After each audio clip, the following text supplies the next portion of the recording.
I think that if there's a connection between invisibility and traditional practices, it's the reality that a lot of times traditional practices had to become invisible to survive, and that invisibility, while being a form of maybe discrimination or exclusion, also became a secondary form of survival and resistance, that can become both empowering but also problematic, in that when you're ready to be visible, that barrier is not really your choice anymore. And so the choice to become invisible, if that's never your choice, then the choice to become visible and present can also be a hard barrier to overcome.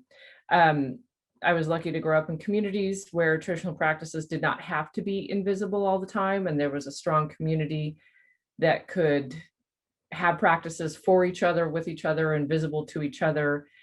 And as a result, I do notice that lack when it's missing. One of my pieces in this exhibit specifically has a theme of visibility and invisibility, and it is the snake dance piece that's there at the Ellison Art Museum. And it's a representation of grand entry at Our Lee celebration at the Salish Kootenai Reservation. It's a grand entry at the celebration at the powwow that is only done one day, once a year, and no other tribe does it.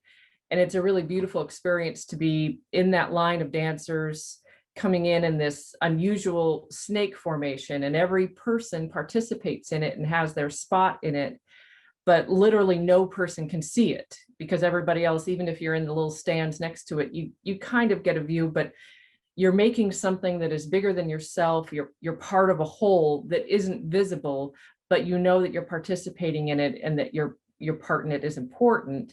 And so I did this piece as with each circle of wool with beads on it representing one individual coming in this formation, with the head of the snake being the drum group that walks in at the head of it. And I wanted it to be a representation abstractly of this thing that we participate in, that has meaning, that is joyful, but that is not for anyone. It doesn't photograph well. You can't sell it. You can't consume it. Nobody gets to have it. Everybody gets to be a part of it, though.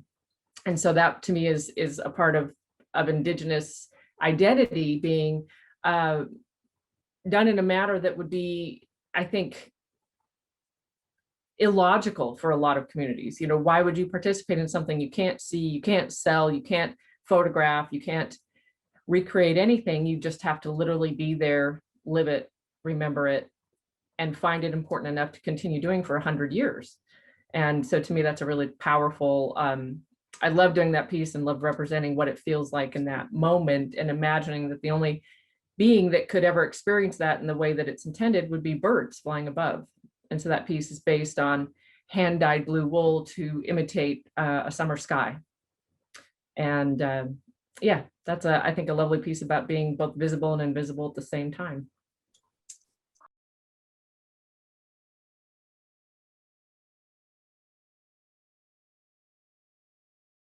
Well, we could go on for a couple of days about that one, but I think the short answer is, I don't think anyone wants to answer to someone you've taken something from.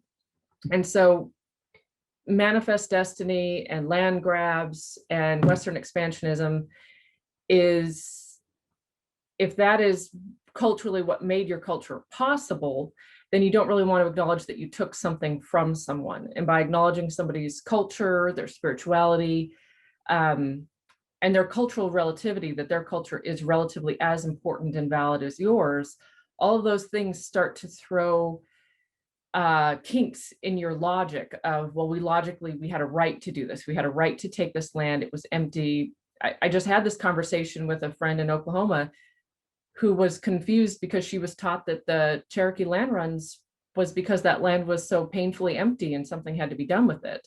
And so if you're taught something that contrasts with that, if you're taught to respect these people and acknowledge them and make them visible and give them a seat at the table, then you have to acknowledge that their culture was valid all along, that their claims were valid. And so I think it's a really simple equation of being very uncomfortable with confronting the cognitive dissonance of that origin story and the present and all of the things that went in between to make it possible.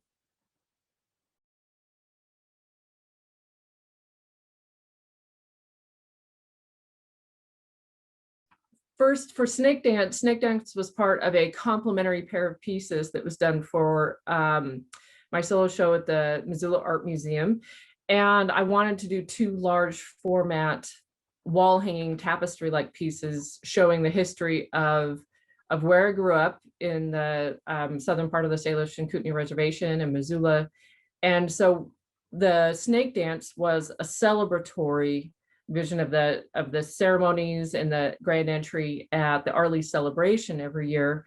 And then the other one was a map piece, and each of these were similar sizes, materials, wool, hand-dyed wool, large format rectangles. And the complementary piece, the map piece, was a little more poignant in that it was about the removal of the last band of Salish people that were still living and holding claim to their lands in the Bitterroot Valley. So both of these are large format, cartographically inspired pieces with a map. The Snake Dance one is less obvious a map, in that it's a map of people moving through space. And then the complementary piece was more of a literal map, a topographical map that only showed topo lines, the river, and then the pathway of the people as they move through that space. And so the people in that location would see the very striking and unmistakable topo lines that show the shape of that valley and be able to recognize that as a space, but with the absence of any Anglo-style markers of political boundaries or populations or streets. So we removed all of that and just had the landscape, the river, and the people on it.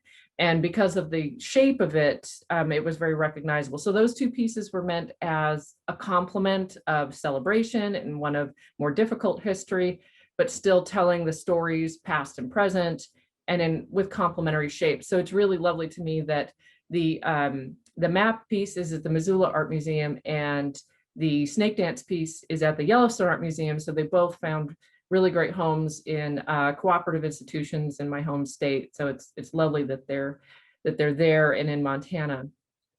Anagite is a piece that was specifically made and requested for a show called From the Belly of Our Being. And it was asked by a curator for Indigenous women specifically to make artwork that told stories of our origin stories.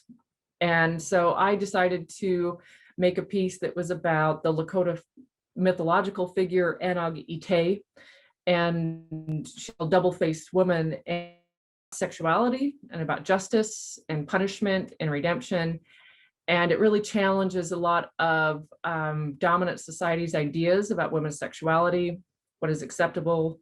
So in this story, and the QR codes on the exterior of this box tell the story in literal words. So you can move around the box. There's 8 panels, 8 QR codes. They are readable. And you can scan those with a QR reader and it will pop up as pure text and tell you a very truncated version of the story.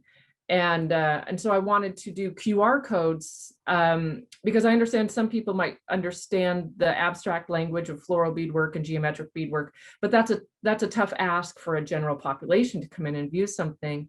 And I also wanted to play with the idea that QR codes are a new pattern for storing information, a new abstract rendering of the information that we seek, that we share. And so these QR codes are very large. Most of the ones you see in commercial function are small. And the reason for that is that a QR code that you see on any kind of commercial packaging is a short instruction list for your phone to take you to a website. And so what I wanted to do is not have to maintain a website in perpetuity. I wanted the QR code to contain the actual letters, the code. So in theory, somebody with a chart of how QR codes work could sit down and tease it out, like archaeologists do with cuneiform or anything else. So all the information is there, it can't be lost.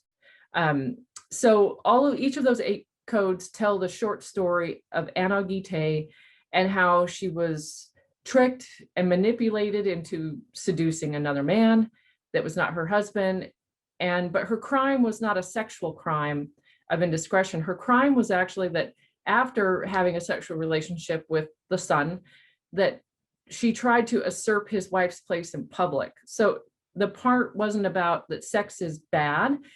The part was that humiliating another woman is bad.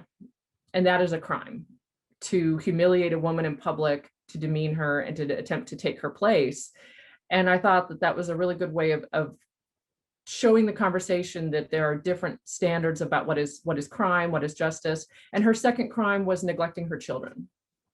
And so the crime is not sex itself, but neglecting your children and damaging another woman's reputation and place in society, which is a very different way than we look at adultery or indiscretion.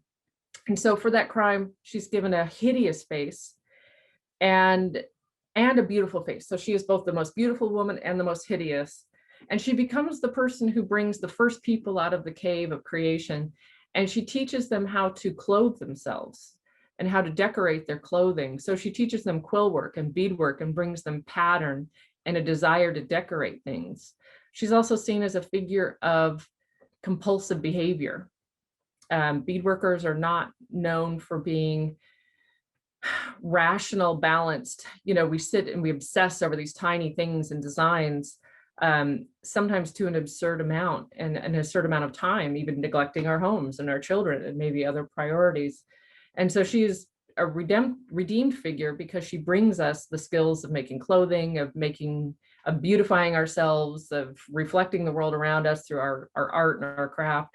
But she's also still very jealous, and she misses her children, and children are warned of her that she's going to come for you at night. And so she's a complicated figure, and it's such a different story from Western mythologies. I thought I want to tell this and introduce that what we think of as old stories in different cultures can be very different, and the values can be very different. And our ideas of justice, redemption, crime are all vastly different. And I think maybe there's a room for improvement if we can blend some of those in. Another aspect of that box is that it's adorned with two different types of beadwork, floral beadwork and geometric beadwork. And the floral beadwork kind of reaches into the geometric and interacts with it. And it's on a very dark background because Anagite was banished into a world without light before the people came by herself. So that is the 10,000 things that went into making Anagite.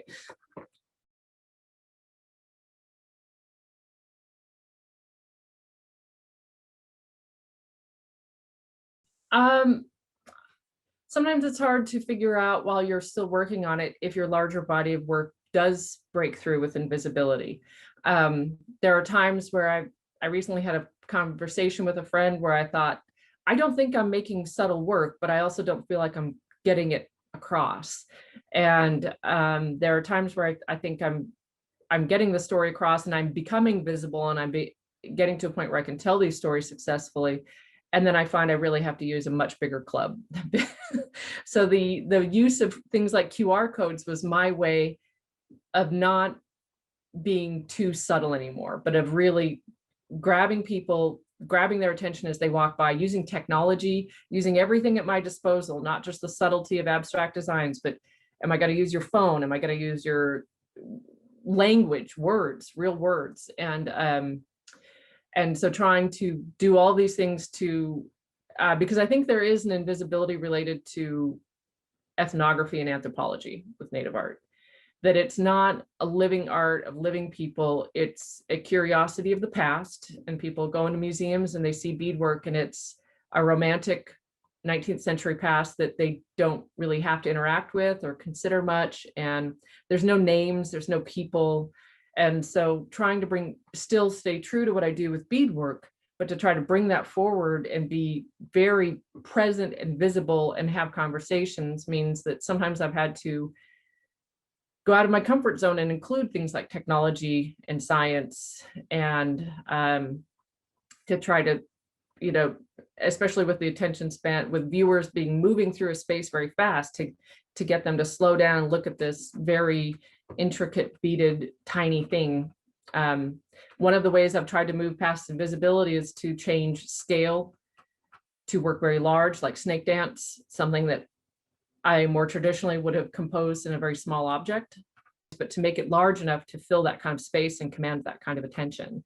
So sometimes it's meant a bit of a compromise to go past the traditional practices and the objects that I was taught to make. But that's the blending of my art training, my art education, and the traditional training and practices that I was taught.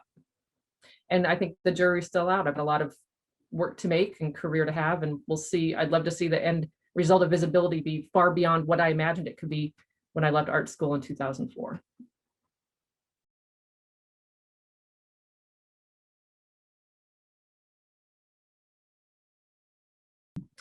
I think it's distinctly possible, and I think that there have been some really interesting changes that have happened to make that more probable or plausible. And while we can bemoan some of the ills of social media, the fact is that social media has been, for the most part, very, very good for Indigenous peoples.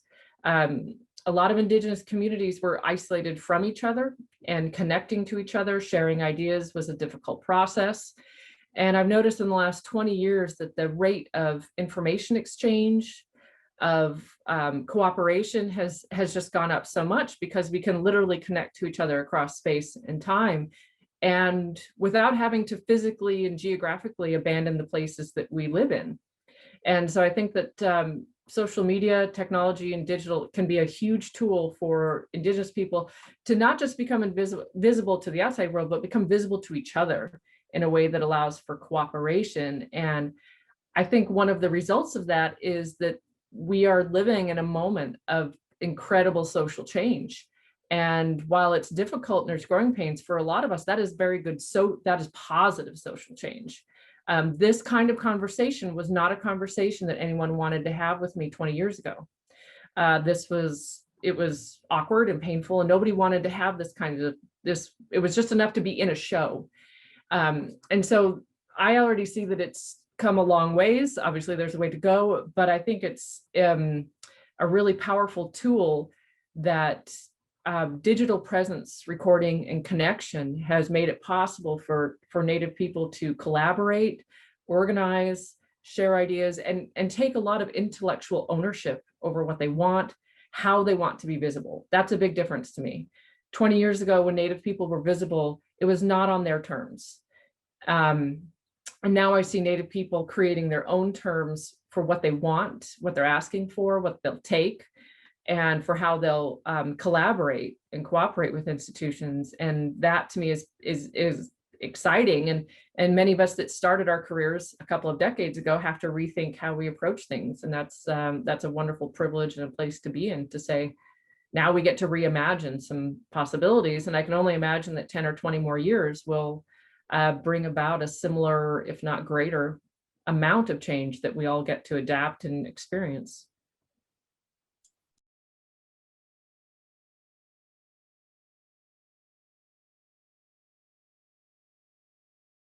Exhibitions like this one, I Refuse to Be Invisible, is just the existence of this exhibition is very exciting. The idea that institutions that I worked with 20 years ago, this would not have been possible. Even this concept would have been considered so radical as to be problematic for audiences. And I think that this is a wonderful step forward to say our audiences want to talk about it, they're ready for it, they're capable of this. You know, we're very capable of having this conversation. And I'm not saying we weren't capable 20 years ago, but maybe it wasn't a possibility. But I'm excited that this kind of exhibition is here, and not just allowing Native artists to be in a place, but allowing Native artists to have an agenda and an idea and a concept in a place that maybe in the past was not as open to that, all institutions. I think that going forward, more and more shows that have Indigenous curator elements to them, Indigenous interviews like this, where we get to not just have our work, but our words as well, all go to increasing a point where Indigenous people get to sit down and take a place in a larger circle, fully of their own accord and of their own agency, rather than sort of handing their work over to somebody and saying, well, please put it in there and please hopefully tell the story I was trying to tell with it. So it's lovely to me to see that these are pieces that are, works like this, shows like this are filled with strong works that are really attempting to give Native artists a sense of agency, that moving forward, hopefully will be we don't have to talk in terms of visibility or invisibility, but maybe just terms of, maybe we can actually talk about the work. I would love to get to a place where the biggest conversation I have about my work is not whether it belongs in a place or whether it's novel, but let's talk about my composition and design. That's my goal, is when I get to talk about my work like just another abstract artist on its merits and its flaws and its directions, then I know that I'm no longer dealing with issues of representation. And then I'm just an artist in a community of artists of all types. And that's the place I want to be. And I think shows like this have the potential to get us a few more steps closer to that point.